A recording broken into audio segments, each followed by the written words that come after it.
Assalamualaikum warahmatullahi wabarakatuh. Nah, kembali lagi ke pelajaran Ibu, yaitu pelajaran sosiologi. Hari ini kita akan membahas materi tentang hakikat sosiologi. Oke, langsung saja ya, masuk ke materinya. Hakikat sosiologi itu memiliki beberapa definisi dari para ahli. Yang pertama dari para ahli Herbert Spencer. Dia mengemukakan bahwa sosiologi mempelajari tumbuh, bangun, dan kewajiban masyarakat. Yang nomor 2 dari Max Weber. Max Weber mengungkapkan bahwa sosiologi mempelajari tindakan-tindakan sosial. Selanjutnya yang ketiga, para ahli yang ketiga yaitu Emil Durkheim. Dia menyatakan bahwa sosiologi adalah ilmu yang mempelajari fakta-fakta sosial, yaitu fakta yang berisi cara bertindak, cara berpikir, berperasaan yang ada di luar individu. Yang mana fakta-fakta tersebut mempunyai kekuatan untuk mengendalikan individu. Yang terakhir itu dari Selo Sumarjan. Selo Sumarjan itu mengatakan sosiologi itu adalah ilmu yang mempelajari struktur sosial dan proses sosial termasuk perubahan sosial. Maka dari pandangan para ahli tersebut kita simpulkan bahwa sosiologi tadi adalah ilmu pengetahuan yang objek studinya adalah masyarakat.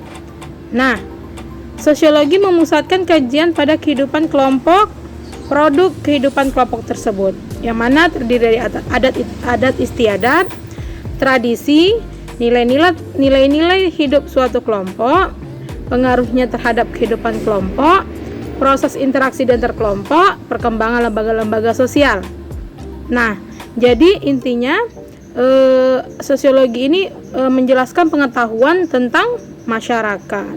Nah, istilah sosiologi itu pertama kali dikemukakan oleh ahli filsafat dari kebangsaan Prancis. Nah, ini yang disebut dengan bapaknya sosiologi. Siapa bapak sosiologi? Yaitu Auguste Comte. Dia menurut Pak Auguste Comte itu sosiologi berasal dari kata socius, bahasa Latin socius, yang artinya teman atau sesama, dan logos dari kata Yunani yang artinya cerita. Jadi pada awalnya sosiologi itu berarti bercerita tentang teman atau kawan masyarakat atau kawan. Dalam artian sosiologi ini kita mempelajari ilmu pengetahuan tentang masyarakat. Nah, yang kedua kita masuk tentang objek kajian sosiologi. Objek studi ilmu yang dapat kita pahami dari segi material maupun segi formal atau dari sudut pandang ataupun dari ilmu itu sendiri. Sosiologi itu adalah manusia, baik sebagai individu maupun sebagai dari kelompok sosial. Oke, kalau dari segi formalnya, kalau yang tadi dari segi material, sekarang dari segi formalnya.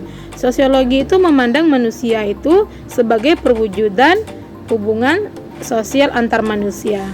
Jadi objek kajian sosiologi ini menganggap bahwa sosiologi itu adalah manusia.